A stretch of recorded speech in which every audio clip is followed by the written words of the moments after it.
আল্লাহ বলেন জান্নাতের বিবিগুলো কেমন হবে? লাম ইয়াতমিসহুন্না ইনসুন ক্বাবলাহুম ওয়ালা জান।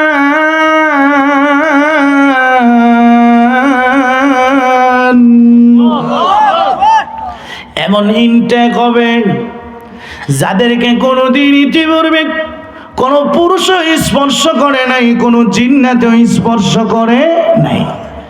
এমন বিবি আল্লাহ জান্নাতে দান করবে, যেই বিবি আপনারই যন্ত্রণা দিবে না, কষ্ট দিবে, কষ্ট দিত না, আপনাদের থইয়া উড়াল মারত না। উড়াল মারে না। এক পাগল ঘুরে পাগল হয়ে গেছে, জিজ্ঞেস করছে কেলে পাগল হয়েছে? আমার বিবি যাওয়ার পর থেকে আমার মাথাটা শেষ, মানে এর জীবনই শেষ। এই জান্নাত আমরা চাই কি চাই না? আরো কি দিবেন? বিবিগুলো কেমন হবে আল্লাহ বলেন কান্নাহুন্নাল ইয়াকুত ওয়াল মারজান। রক্তিম মুক্তার মতো, ইয়াকুতের মতো হবে। মারজান দামি মূল্যবান পাথর, ইয়াকুত এমন পাথর এত পরিষ্কার।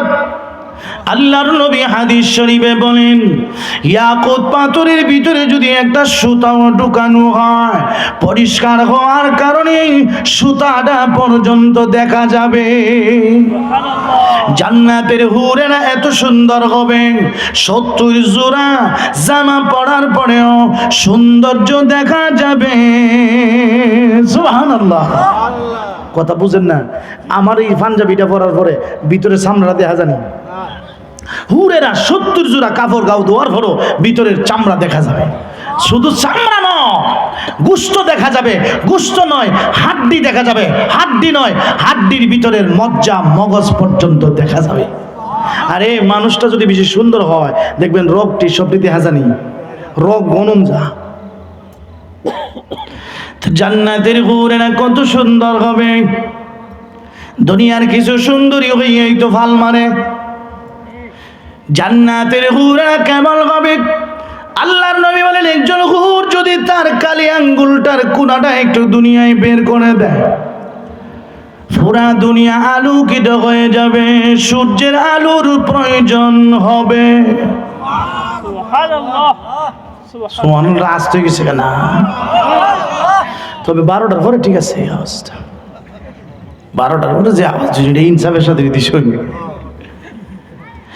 আল্লাহর নবী বলেন জান্নাতের হুরেরা যে একটা উড়না মাথায় দিবে, এই উড়নাটার দাম সারা পৃথিবী স্বর্ণ দিয়া ভরে বিক্রি করলেও উড়নার মূল্য হবে। এবার চিন্তা করেন হুরেরার চেহারা কেমন হবে? নবী বলেন পূর্ণিমার চাঁদের চাইতে আরো উজ্জ্বল ঝলমল করতে থাকবে।